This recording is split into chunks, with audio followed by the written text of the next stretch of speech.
Hi, I'm Ms. Collier, and today on the Tortilla Cat Files, we are going to talk about the space race. This was a special request, and it seems timely since we just recently had the two billionaires, Jeff Bezos and Richard Branson, go into space on their own private rocket. So let's look at how the space race started between the United States and the USSR.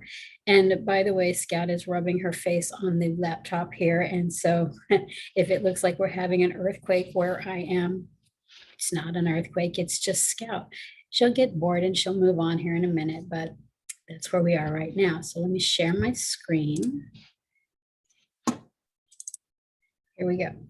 I'm going to do this as a PowerPoint so you can kind of see the people that were involved and know what we're talking about here. Also, this is going to be a very quick run through. There are lots of great stories involved with the space race. I encourage you to do some research, look into this on your own, and we'll probably talk about some of the great stories. But today's going to be really fast and just a run through of manned space up until the end of the Apollo program. I'm not going to talk about the space shuttle or any of that kind of more recent stuff. But more recent to me. It's not more recent to you young people. This is still, back in the 19s in ancient history to you, but it's more recent to me. So let's start looking at this. So let's begin talking about the fact that the USSR is the United Soviet Socialist Republic, and that's what we used to be talking about when we talked about Russia. Russia today is much smaller. It's a very small portion of this area, but Russia back then, the USSR, was enormous. It took up a huge chunk of Asia and part of Europe. You can see that, here's Nepal and here's China. And basically most of the rest of Asia proper, you've got India down here and the countries, but most of the rest of Asia proper was the USSR. You can see little places here where parts of it have split off now. It broke up in the 1980s and it's now a much smaller, Russia's much smaller, and there are a lot of other countries that came out of it. But when we talked about the time period that I'm talking about now, we're talking about the USSR. And they were a communist country, which means the government owned everything in the USSR. Private citizens did not own anything. All of the property was owned by the government. They gave you some to use to live on. They gave you some to use as a farmer. They would come to schools and pick kids out and say, okay, you're going to be a farmer. You're going to work in a factory. You're going to go to medical school. We need more doctors. Yeah, that sort of thing. You had no choice in this. They told you what you were going to do. They told you how much you were going to get paid for it. And it was a very controlled country. And it was also very secretive. Information was something that they held very closely. They didn't let any of the information out. A lot of the stuff I'm going to tell you about the USSR's program, we didn't find out until after the breakup of the Soviet Union in the 1980s, and the papers got released at that point. Most of this, while it was going on, most of it we didn't know. Okay.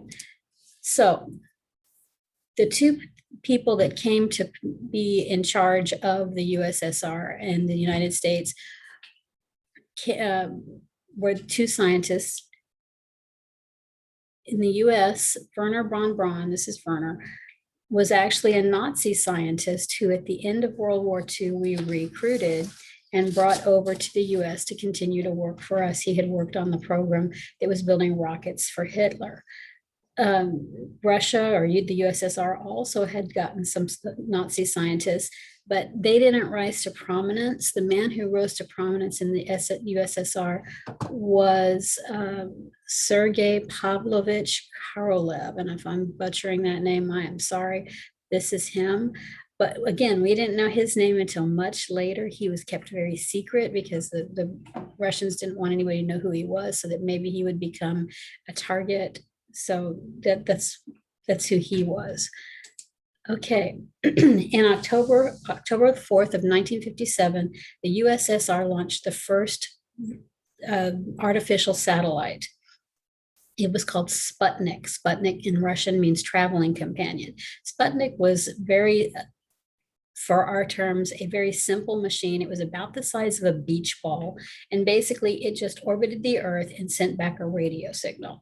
That's what it did, but it freaked the people in the United States right out.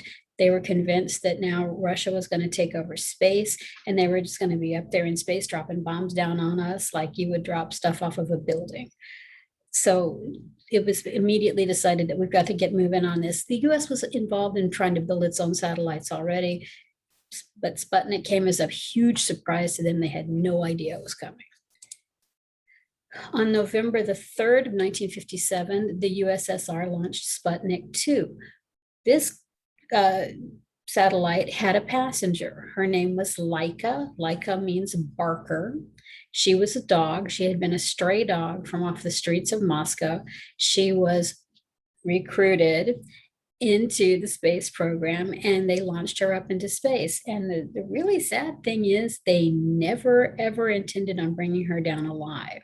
We know that she died in space, and the capsule continued to orbit for several weeks before it finally decayed in orbit and burned up. What we didn't know until much later was that when the satellite was launched, its heat shield was damaged. And so the temperatures in the satellite got very, very high. And she didn't survive very long after she got into orbit. She died less than a day into orbit. Now you'll notice the capsule here is kind of just a big padded box. That's important because that's going to be how they build their capsules, even when it's people that are in there. So it's kind of different than the way the US builds theirs. Okay, in January the 31st, 1958, the US launched Explorer 1, which was a satellite. It went out past and orbited Earth and discovered a band of radiation around the Earth, which is now known as the Van Allen belt. In October the 1st of 1958, the National Aeronautics and Space Administration, or NASA, was formed. We're familiar with NASA. It's still around today. And on December 18th of 1958, the United States launched SCORE, S-C-O-R-E, which was the first communications satellite, which actually delivered a pre-recorded message from President Dwight Eisenhower, which was a Christmas message to the United States, and I guess anybody else that was tuning in. And it was the first time a voice was broadcast from space back to Earth. October the 7th of 1958, the US began the Mercury space program. They had 7 astronauts. I'm kind of covering up old poor Gus Grissom there. Let me move over here. It had 7 astronauts: John Glenn, Alan Shepard, Gus Grissom, Gordon Cooper, Wally Schirra, Scott Carpenter, and Donald, they called him Deke Slayton. The first 6 of these men actually flew in space for the Mercury program. Many of them flew in space for the Gemini program, and many of them flew in space for the Apollo program. The only one who didn't fly in space was Deke Slayton. He was found at some point during the training to have a heart fibrillation, which they thought would cause him to perhaps die in space, and they didn't want to do that. So they grounded him and put him in charge of picking which astronauts went on which missions. We're going to touch back on him a little bit later. His story ends a little bit better than that, but he was the only one of the original Mercury 7 who did not fly in space during the Mercury program. January the 2nd, 1959, the USSR launched Luna 1, which was the first object to escape Earth's orbit, and it was meant to orbit the moon, but it was going a little bit too fast and it overshot, and it ended up going into orbit around the sun. So it was kind of a mission failure there, but it was the first artificial object to escape Earth's orbit and orbit another space item, because, you know, the sun's not really a planet, but there you go. September the 12th, 1959, the USSR launched Luna 2, which landed on the far side of the moon. Yes, this is a picture of Luna 2. I'll explain where that came from in just a second. You know that the moon, we know, always shows the same face to the Earth. It doesn't it doesn't rotate on its axis like the Earth does. It revolves around the Earth, but it always has the same face showing the Earth. So it has a dark side, a far side of the moon that nobody knows what it looks like because nobody had ever seen it. This is the first time anybody's actually been able to go there. October the 4th, 1959, the USSR launched Luna 3, which photographed the far side of the moon. And that's how we have the pictures of Luna 2, because Luna 3 took those pictures. August the 19th, 1960, the USSR launched Sputnik 5 with Belka and Strelka aboard, and also it carried some plants into orbit. Now, Belka and Strelka were a lot better off than Lyka because the intention was always to bring them back to study what happened to the bodies of people or, well, things that went into space, and also to see what happened to plants. Because remember, nobody's ever been before. We know now, it's kind of old news about what happens to you when you're in space. People have been in space for up to a year at a time now.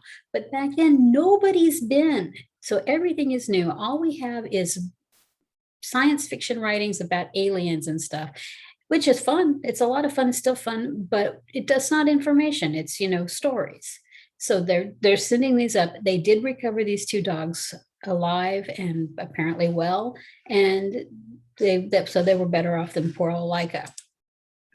January the 31st, 1961, the US sends its first living thing into space. It chose a chimpanzee named Ham.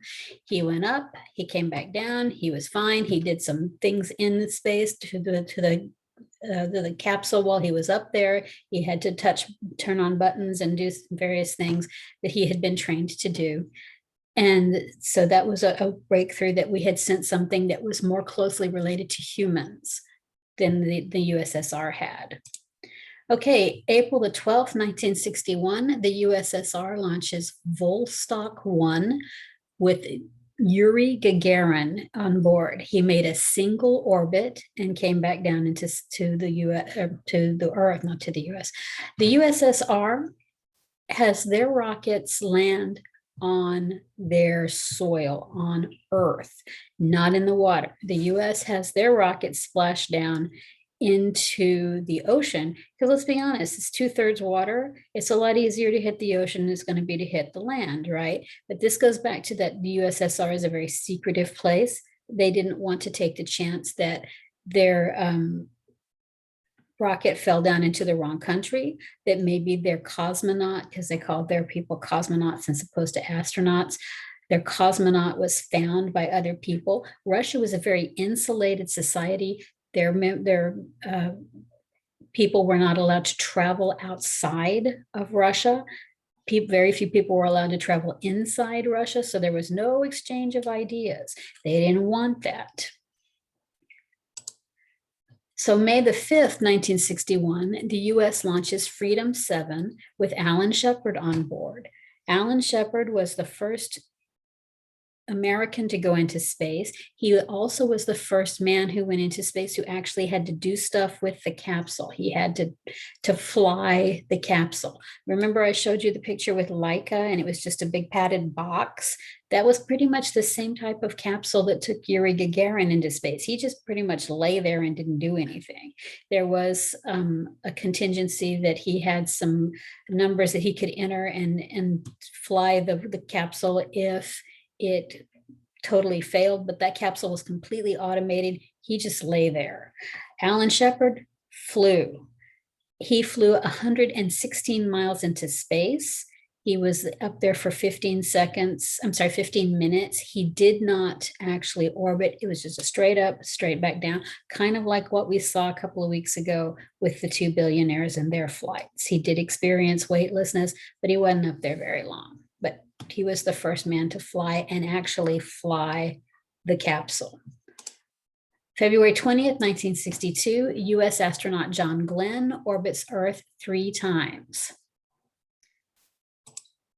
September the 2nd, 1962, John F. Kennedy goes in front of a group of people and makes a speech promising we will go to the moon by the end of the decade. So he means before 1970, the US is going to land a man on the moon and bring him back safely Didn't talk to NASA about this. NASA was freaking out because they had been planning on going to the moon, but now it's a much shorter timeline because now the president has said, this is our goal. We're going to do it. So things geared up and started moving fast. On June the 16th, 1965, the USSR sends Valentina Tereshkova into space. She spent 3 days in space and did about 48 orbits. She was the first woman in space.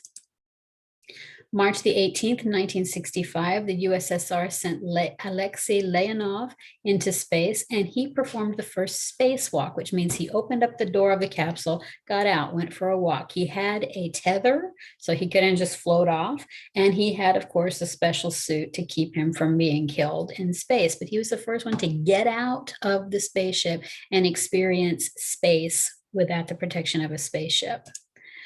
March 1965, the US began what's called the Gemini Program. So they brought in a new batch of astronauts to add to the Mercury program. So now they'll have more people. The Gemini program, Gemini, if you know anything about your zodiac symbols, means the twins. There's two. So there's two people per capsule in the Gemini program. The Gemini program worked out a lot of the things that they were going to need to be able to do to get to the moon before they actually went to the moon, like having two spaceships that could meet up and dock with each other, and various things that they had to try out before they were ready to go to the moon. That was the Gemini program. Lots of great stories in the Gemini program. We're going to, and lots of people that you've heard of, that you've seen in movies about space things, lots of names that you're familiar with, but we're going to move on past them for right now. And we'll talk about them on another day. The US then moved on into the Apollo program in 1967. The Apollo program, they added another batch of astronauts because now they need more people. The Apollo program is the program that's meant to go and land someone on the moon. And we know that there are 3 people in the capsule in the Apollo program. So they had to add another batch of astronauts to be ready for that. Cat. Sorry. I think that's probably bass. It sounds fairly large.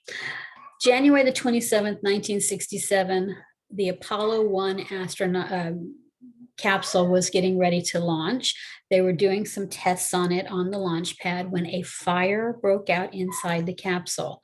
Astronauts Gus Grissom, Ed White, and Roger Chaffee were killed. They didn't burn up, but they did asphyxiate. They breathed smoke and they asphyxiated. The capsule was sealed. They were doing a test, and they had pumped it full of 100% pure oxygen, which they had done in every test. I'm not sure why they thought this was important, but this was something that they did, which made it incredibly flammable. They believed that a spark jumped out, that some wires had been frayed. A spark jumped out underneath the astronaut's seat and caught something on fire, and it just went whoosh, and went up like a blowtorch.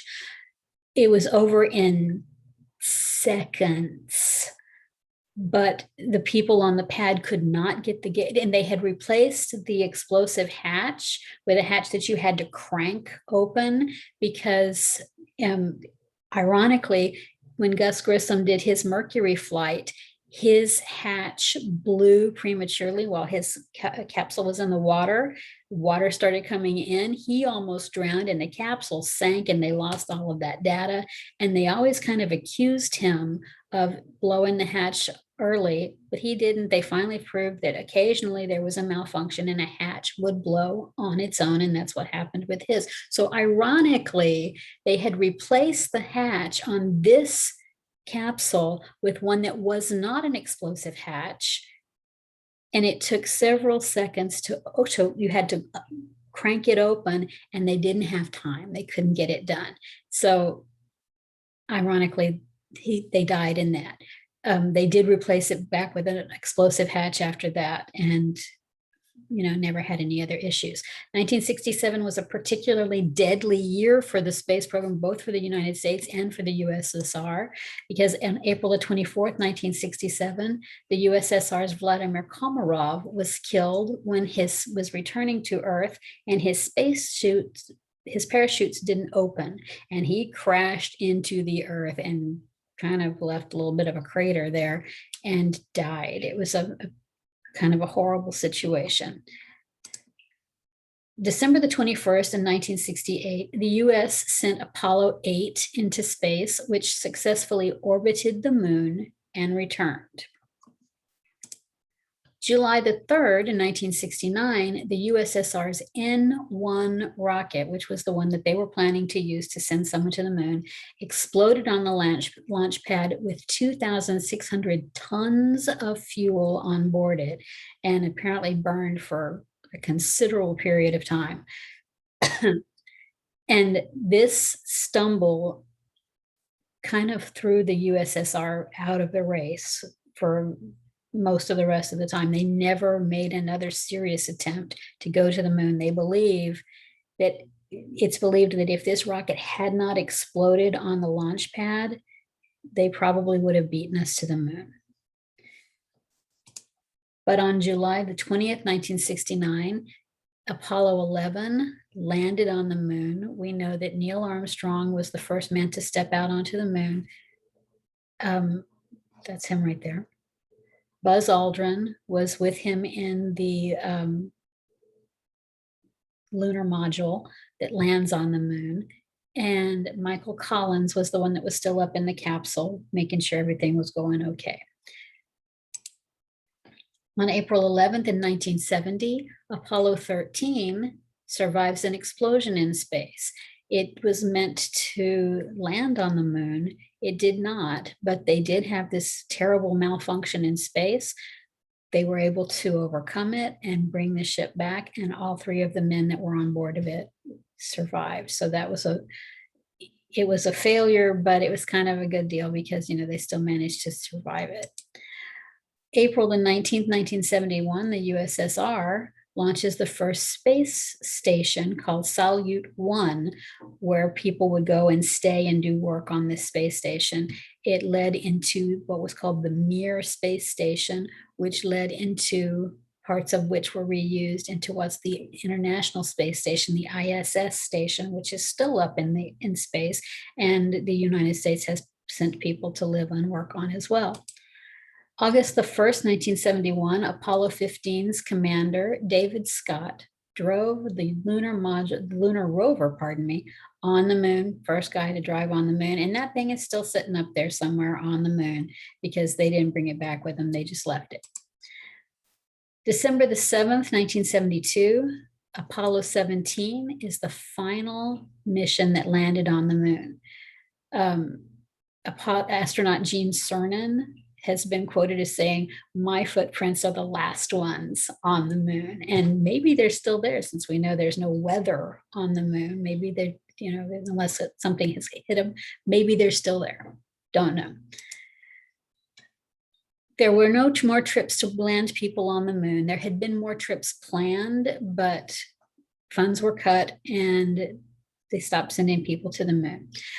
However, on July the 15th in 1975, the US and the USSR held the Apollo Soyuz mission, and Commander Tom Stafford and Alexei Leonov shook hands in space. The two spaceships met and linked up together. The astronauts crossed over into each other's ships. They shook hands. It was a great peace mission kind of a thing. It's kind of cool because now they've actually linked up together. And remember, I told you that poor Deke Slayton, the only Mercury 7 astronaut who didn't get to fly in space, he was on board that mission. So he finally did get to fly in space. That's all that we have to talk about there. This, like I said, is just a very fast overview, a quick run through of manned space. Like I said, I didn't touch on the fact that we have the space shuttle, which is a whole different program. There's now talk that maybe some of the private people are going to send rockets to Mars, manned missions to Mars, which will be interesting. But all of this, the space program is cool. It's interesting. It also led to the fact that we have computers in our homes now. On board the Apollo 11 rocket that landed, there was less computing power in the whole thing than is in any smartphone you have.